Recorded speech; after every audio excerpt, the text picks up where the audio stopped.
J'ai également Philippe Bolo qui souhaite prendre la parole. Merci Monsieur le Président. Je vous remercie toutes et tous pour votre présence et vos propos qui nous permettent de nous éclairer sur ce sujet qui va nous occuper dans les semaines à venir. Les objectifs et les missions de l'IRSN et de l'ASN sont parfaitement, vous les avez définis évidemment, mais ils sont parfaitement précisés dans la loi de 2006 relative à la transparence et à la sûreté nucléaire pour l'ASN et dans le décret du 10 mars 2016 pour l'IRSN. Pour faire simple, mais vous l'avez dit, l'IRSN c'est la mission d'expertise et de recherche et l'ASN est consultée sur les projets de décision administrative de nature réglementaire. Là évidemment, je fais court, ça va bien au-delà, mais ça permet au moins de bien fixer les idées.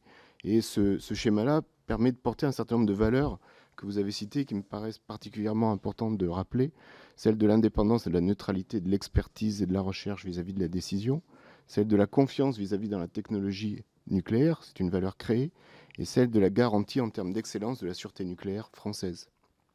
Le modèle, avec la réorganisation qui se profile, est interrogé, notamment du point de vue de ses compétences, et vous l'avez dit, Monsieur Niel, des compétences qui ont été construites sur le long terme, des compétences transversales qui touchent le domaine au-delà du nucléaire et de l'environnement, de la santé, du domaine médical. Et cette transversalité est absolument importante pour une approche globale des sujets du nucléaire et des rayonnements ionisants.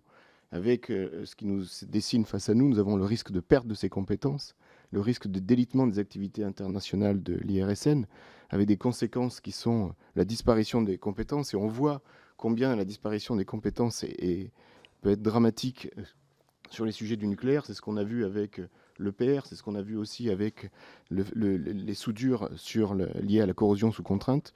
Et tout ça allant à l'inverse des valeurs créées, avec une perte de confiance. Donc moi, je m'interroge sur les prétextes et les motivations qui motivent cette réorganisation. Un premier signal faible était apparu lors de précédents PLF au motif d'économie.